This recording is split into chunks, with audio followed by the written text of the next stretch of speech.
Hola, queridos politólogos, queridas politólogas. Bueno, les mando un cálido y afectuoso saludo y espero que anden ustedes bien, cuidándose, como creo que todos debemos hacer en estas épocas difíciles. Pero bueno, como siempre digo, buenas para estudiar, para reflexionar, para reencontrarnos con nosotros. Hoy vamos a trabajar en este video la dominación en Max Weber, un tema que a mí me parece central en esta materia. Nosotros en la unidad tenemos, muchos textos, pero un poco por esta época tan difícil, vamos a seleccionar y, nos vamos a remitir solamente al texto de Weber que tenemos. Vamos a hacer, esa va a ser la única bibliografía obligatoria de este tema. Muy bien. Aquí vemos unas fotos de libros de Max Weber, El político y el científico, el otro, La ética protestante y el espíritu del capitalismo, un libro muy famoso de Max Weber y muy importante por su forma de trabajar el tema del espíritu del capitalismo, ¿no? Bueno, después está su obra cumbre, de alguna manera, que es una compilación de distintos ensayos que tenía Max Weber y que se publicó, los compiló Marianne Weber, su esposa, y se publicó después de la muerte de Weber. Bueno, este es un dato anecdótico, pues yo creo que es muy interesante, que alrededor de 1910, 1914, en esa época, en la casa de Weber, se juntaba él con otros jóvenes, algunos no tan jóvenes, de distintas edades, que era como un grupo de reflexión, donde Marianne Weber, la esposa de Max, los recibía muy amablemente, les hacía alguna rica torta alemana, tomaban el té y discutían, ¿no? Discutían básicamente de dos temas, todo lo vinculado a la sociología de la religión y la sociología de la dominación. Acá vemos los libros de estos pensadores, el libro de Simmel, uno de los más conocidos, Filosofía del dinero, el de Lukács, Historia y conciencia de clase, un libro muy importante de Robert Michels sobre los partidos políticos, Ernest Bloch, que en esa época era muy jovencito, lo mismo que Lukács, El principio de esperanza, que en esta época está siendo muy recuperado este libro. Bueno, después uno de Ferdinand Tonis y el último, el de Werner Sombart, que fue un autor también muy influyente. Bueno, esta es una frase linda de Max Weber que dice: ninguna dominación se contenta voluntariamente con tener como probabilidades de su persistencia motivos puramente materiales, afectivos o racionales, con arreglo a fines o valores. Antes bien, todas procuran despertar y fomentar la creencia en su legitimidad. Esta frase me parece muy importante porque este tema, el tema de la legitimidad en Weber, fue como un eje, yo diría un punto central, el núcleo duro de su sociología de la dominación. El sistema de normas racionales legitima al que dispone del mando, y su poder es legítimo en tanto que se obedece a las normas y no a la persona. Esta es básicamente la lógica de la burocracia, o sea, esa persona está legítima en ese lugar, no por él, sino porque se han seguido una serie de normas y procedimientos que lo han puesto en ese lugar. Si por otro lado la obediencia puede basarse en la autoridad personal, esta puede tener su fundamento en la santidad de la tradición, de lo acostumbrado, de lo que ha sido siempre de un modo determinado, lo cual prescribe obediencia a determinadas personas. Estas serían las distintas formas de obediencia en base a la legitimidad. La racional legal, que sería la burocrática, carismática, que sería basada en la persona, y por la tradición, que es más propia de las monarquías. Bueno, eh, aquí viene lo del carisma, dice, también la obediencia puede basarse en la consagración a lo extraordinario, en la creencia de un carisma, es decir, en la efectiva revelación o gracia concedida a ciertas personas en tanto que redentores, profetas y héroes de toda clase. A ello corresponden los tipos fundamentales puros de la estructura de dominación. Bueno, y acá tenemos los tres tipos, que este es un cuadro que hizo una ayudante alumna mía hace unos años cuando hizo su trabajo final, Daniela Peña, un cuadro muy lindo que intenta, o sea, no es que no sea algo diferente a lo que dice Weber, pero yo creo que el mérito de este cuadro es haberlo sistematizado en este formato, digamos, ¿no? ¿Qué es lo que analiza Weber para pensar la dominación? Primero, ¿cuál es la fuente del poder? ¿De dónde emana esa capacidad de hacer que a uno lo obedezcan? Bueno, esa es la fuente. Por otro lado, ¿cuál es el motivo por el cual se obedece? En este caso sería una razón, pero es un motivo. Y por otro lado, el aparato, la estructura, la organización que hace que una dominación se realice. Bueno, y por último, el resultado o la forma en que se obtiene la dominación. Ahí vemos en la dominación carismática, la fuente es la virtud de la persona. Que sería, digamos, clásicamente estudiada en las formas populistas, pero no solamente, sino también en las teocracias, como por ejemplo hoy en Irán. En Irán claramente hoy es un régimen teocrático. También podríamos pensarlo en el Vaticano como el Papa, que están basados en la virtud. Son personas que tienen una capacidad fuera de lo común. Bueno, ¿y por qué se los obedece? En la carismática por la devoción. Digo, es una creencia absolutamente ciega, digamos, uno cree en todo lo que esa persona hace o dice. Y el aparato de dominación, esto es muy interesante, es personal radial. Esto es como una rueda de bicicleta, digamos. El líder está en el medio y desde ahí surgen las formas en que distribuye su poder hacia la periferia. O sea, él está en contacto hasta con el último eslabón de su aparato de dominación. Bueno, y el resultado es la lealtad. Se obedece por lealtad. Bueno, después tenemos la tradicional, que serían las formas monárquicas, aristocráticas, ¿no? Bueno, la fuente es la nobleza, es un poder divino que me ha sido dado por Dios, por la herencia, ¿sí? Por la sangre me ha sido heredado. Y la razón es la sumisión, el aparato es un aparato familiar. En el caso de las noblezas europeas, que eran los grandes, los puestos más importantes alrededor del país, en todo el país, estaban en manos de personas que tenían algún vínculo de linaje, algún vínculo familiar con el rey.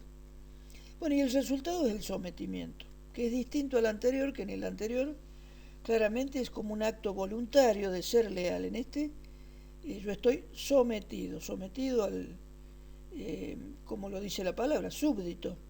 Soy súbdito del rey. Estoy por debajo a los pies del rey. Bueno, la fuente de poder, en el caso de la última que vamos a trabajar, que es la burocrática o racional legal, acá es la organización. No tiene que ver ni con la virtud ni con la nobleza, sino con una forma de organización, de distribución de tareas, de distribución de funciones, de distribución de jerarquías. Y la razón por la que se obedece es la legitimidad de las normas y los procedimientos. O sea, creemos en esas normas y procedimientos, como por ejemplo los actos electorales, ¿sí? La designación de funcionarios políticos por alguien que ha sido elegido por el voto popular, un intendente, un gobernador, un presidente, designan a su gabinete político. Bueno, todos esos son actos legítimos. Y el aparato es la administración pública. Y el resultado no es ni la lealtad ni el sometimiento, sino es la subordinación. Soy subordinado. estoy subordinado. No es tan distinto al de la nobleza, digamos, porque si bien el súbdito no tiene razón de ser si no tiene un rey, si no es súbdito de un rey que le da sentido a su vida, podríamos decir que el ciudadano no tiene razón de ser si no hay un régimen legal, como lo llamamos en nuestra sociedad actual, democrática. Si no hay un régimen democrático que le dé sentido a mi posición de ciudadano, digo, también carece de sentido mi lógica de participación en la sociedad. Bueno, este es un cuadro que no lo vamos a trabajar a todos, yo se lo voy a dejar para que ustedes lo lean, lo piensen. Me parece que en general se puede entender bastante bien. Y acá me interesa básicamente trabajar dos elementos, ¿no? La fuente de poder y la base de idoneidad de los agentes. Mire, si nosotros comparamos las distintas, esto es complejo si a estas organizaciones las vamos a llamar burocráticas o no burocráticas. Hay quienes dicen que la única burocracia es la del Estado y las demás no son burocracias, son administraciones. Yo particularmente no creo eso, yo creo que todas las organizaciones complejas tienen su burocracia. Lo que pasa es que esas burocracias son distintas, no tienen por qué ser igual. No es que la única burocracia que funciona es la del Estado. Y como vamos a ver, en el caso de estas burocracias, todas estas burocracias tienen aspectos en común. Por ejemplo, si comparamos la fuente de poder de los agentes del Estado, son los procedimientos legales. O sea, usted se tiene que poner la vacuna, no importa si usted cree en las vacunas o no cree en la vacuna. Hay una legislación que lo obliga a ponerse la vacuna, a sus hijos a ponerse la vacuna. Sí, pero yo soy un objetor de conciencia, no importa, se tiene que poner la vacuna. Bueno, ustedes han visto que hay problemas con esto en algunas religiones, que esto es más tradicional, no es nada nuevo, lo mismo que con el trasplante de sangre, pero es más nuevo esta resistencia a las vacunas, los antivacunas, en personas que no profesan esas religiones, sino que es un problema de creencias ideológico. Bueno, la ley obliga, digamos, a esto, ¿no? Hay como una colisión entre las creencias y la ley. Y la que triunfa es la ley. Bueno, pero vamos a comparar esto con la iglesia. Fíjese que hay la fuente de poder, ¿de dónde deviene? ¿Cuál es la fuente por la que se obedece a los agentes de una iglesia, de cualquier religión? Sea un pastor, sea un cura, sea un cardenal. Básicamente por las necesidades que tenemos las personas de salvarnos. O sea, una necesidad espiritual de pensar que nuestra vida no va a terminar cuando no estemos, sino que va a continuar y que vamos a estar salvados.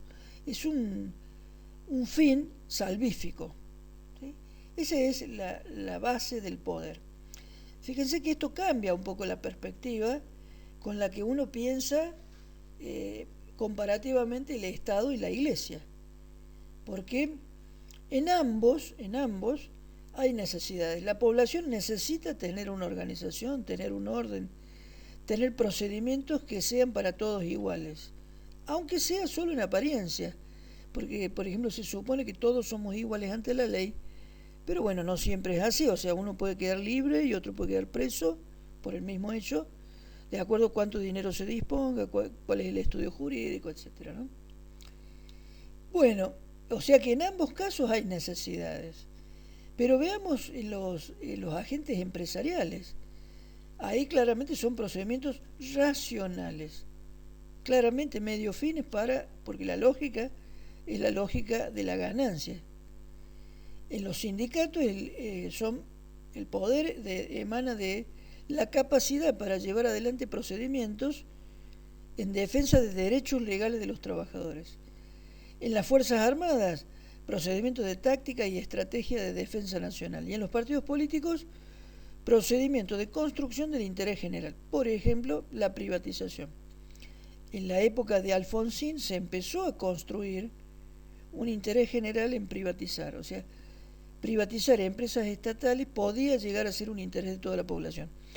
Y de hecho en el gobierno de Menem eso se llevó a la práctica, o sea, cada empresa que se privatizó parecía un logro, parecía un éxito de la gestión política del Estado. O sea, se había trabajado para el bien de la población.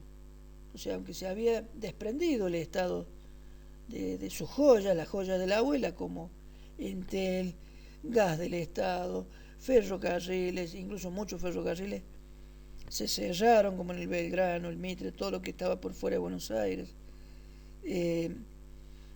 aerolíneas argentinas, etcétera. Digo, todas las empresas del Estado que muchas de ellas venían desde la época de Perón, se fueron privatizadas. Bueno, y ahora vamos a comparar con la idoneidad de los agentes. Yo les dejo para que ustedes lean después en detalle la función social, la acción social que produce y el modelo organizacional. Que estos son formas, digamos, de pensar la dominación que había trabajado Max Weber. Bueno, la base de idoneidad de los agentes en el Estado es la experiencia. Y en la Iglesia, miren qué interesante, tiene que ver con el conocimiento de los rituales. ¿Cómo puede ser que los rituales me den la base de idoneidad? O sea, que yo sé desempeñar el puesto. Bueno, porque la Iglesia, las iglesias en general se basan en rituales. O sea, son rituales, ceremonias, que tienen una lógica de que si uno practica esa ceremonia, se logra algo espiritualmente. Digamos, en la misa hay una serie de pasos o secuencias, pero también cuando se da la extrema unción, cuando alguien se está por morir, en el bautismo, digo, y en todas las religiones hay una serie de ceremoniales que tienen un logro espiritual, y se cree mucho en eso. Bueno, después tenemos los agentes empresariales.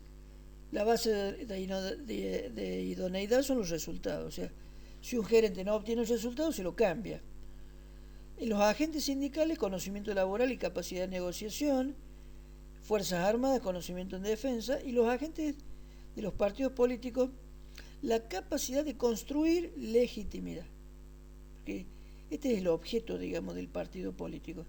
Construir legitimidad. Cuanto más legitimidad se vaya obteniendo, más cerca va a estar de ocupar el poder del Estado, el poder político. Bueno, aquí les quería mostrar estos libros extraordinarios. Son 3 volúmenes de Michael Mann, Las fuentes del poder social, una obra monumental de este autor inglés, que me parece que ha sido bien categorizado como un marxista weberiano. Bueno, yo particularmente me identifico, digamos, con esa unidad de estos grandes autores, tanto Weber como Marx. Bueno, esta obra de él, que nosotros tenemos un texto que es la fuente de... bueno, me acuerdo algo sobre el poder, la autonomía del poder del Estado, que es un texto de bibliografía básica que este año no lo vamos a trabajar, pero bueno, para los que tengan ganas de leerlo, un artículo breve, serán 20 páginas, y está en la bibliografía básica. Les comento a todos que la bibliografía básica está toda en formato electrónico. La bibliografía complementaria, alguna parte que tenemos, otra no. Y además cada unidad tiene bibliografía de profundización, que es para aquellos que les guste algún tema en particular, lo quieran investigar ahora, dentro de 5 años, dentro de 10 años, no sé, que les quede como como una pequeña biblioteca de gestión pública, de teoría del Estado, de ciencias sociales. Bueno, les quería mostrar este libro para que tomen contacto con este gran autor, que el eje de su análisis es cómo a lo largo de la historia el Estado europeo, que es el que él trabaja, que no es exactamente y no tiene todo que ver con lo que pasó en América Latina, porque acá la creación del Estado fue una imposición de la conquista española, y es ese el Estado que quedó. No, en todo caso, las formas de organización antes de la conquista, previas a la conquista, que eran la de las civilizaciones americanas, como había sido antes los mayas, que ya estaba esa organización, no existía cuando llegaron los españoles, pero sí existía una gran civilización como la de los aztecas, los incas, que como ya vimos, eran verdaderas organizaciones estatales. Pero bueno, aquí en América, como desarrollo, era un desarrollo en lo que se ha llamado la Edad de Piedra.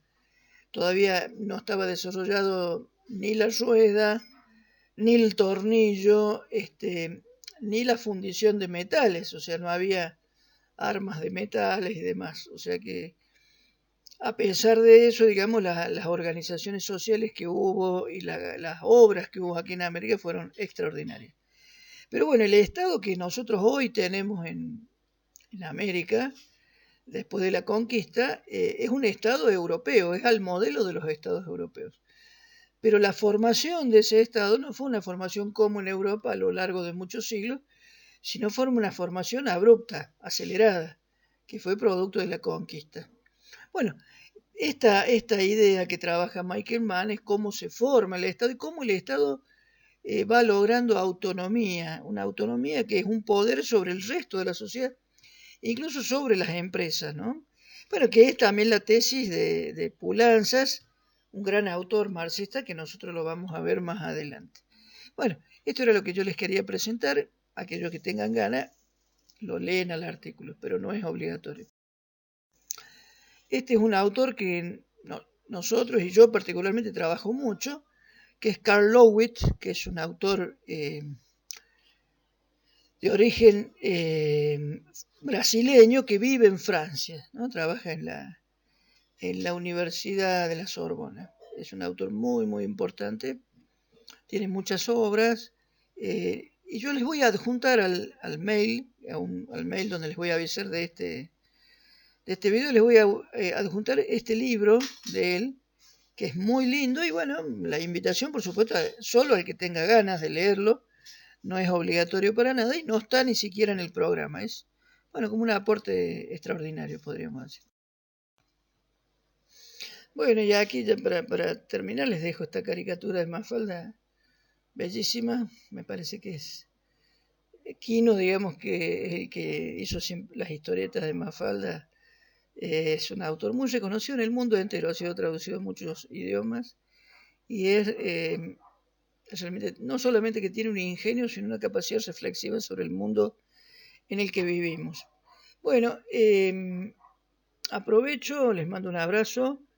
En el mail donde les avise de este video también les voy a adjuntar el link para que se conecten a Dropbox y ahí ya puedan bajar toda la bibliografía de la unidad 1 y la unidad 2 completas.